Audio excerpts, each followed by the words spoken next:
अस्सलाम वालेकुम। आज देखिए पुलाव बना रहे हैं। बहुत ज़माने पर, बिरयानी तो अक्सर बना रहे हैं, बहुत दिन हो गया पुलाव बनाए हुए। सिंपल साधारण पुलाव। छोटी इलायची लौंग का फोड़न दे करके अदरक डाल दिया। इसमें बासमती चावल धो करके डाल दिया।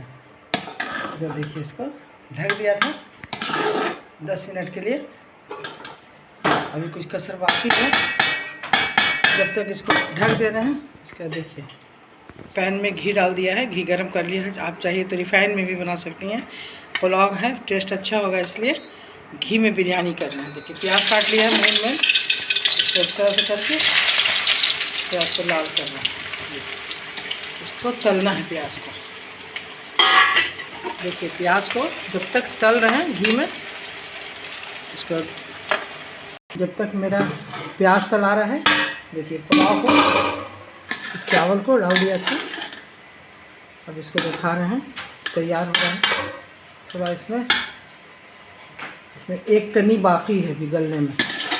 इसे दिखाइए, एक कनी गलने में बाकी है, तो इसको गैस को धीमा कर दिया है। अब इसके पेंदा में देखिए तवा को इसको नीचे डाल देंगे। आँच को धीमा कर देंगे तो धीमे धीमे गलेगा। एक दो कनी, जब तक इधर मेरा हो रहा है, उधर चावल भी, पुलाव का चावल जो है अधन में डाला है वो गल रहा है। इधर रेडी कर लेते हैं तल कर प्याज को। देखिए प्याज बिल्कुल ब्राउन हो गया है। ऑफ कर रहे हैं गैस को। देखिए हो गया चावल का कनी। देखिए चावल है बिल्कुल गल गया है, कनी नहीं है इसमें एक भी। 2 चमची मलाई है, 1 चमची चीनी और 8-10 कतरा है केवड़ा पानी जल जो होता है। अब इसको इसमें चारों तरफ थोड़ा थोड़ा गिरा देंगे। देखिए थोड़ा सा केसर को दूध में फुला के रख दिया था, उसको मिला करके छान के थोड़ा सा कलर के लिए केसर डाल दिया है। थोड़ा सा ये लाल किया था प्याज का जो तला है, इसको थोड़ा थोड़ा करके इसमें मिलाएंगे। हाँ दिखाओगे कि इसमें अगर केसर नहीं है तो जिलेबी का कलर जो आता है, चंपाई कलर, उसको भी मिला करके दे सकते हैं।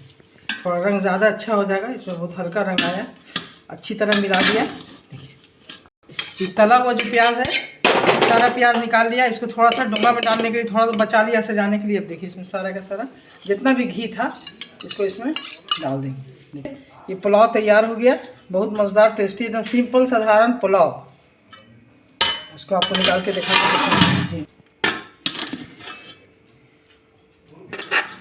रुकोगे से बिरयानी जो रखा था बचाकर, ऊपर से सजाने के लिए, देखिए इसको सजा दिया। रोको, देखिए पुलाव हो गया। मटन बनाया था और चिकन। बहुत मज़ेदार है, बहुत आसान है बनाना। नए तरीके से वह बनाइए और खाइए। और देखिए अगर आपको पसंद आए तो मेरे चैनल को ज़रूर सब्सक्राइब कीजिए, लाइक कीजिए और शेयर ज़रूर कीजिए। फिर मिलेंगे अगले रेसिपी में इंशाअल्लाह ताला। अल्लाह हाफिज़।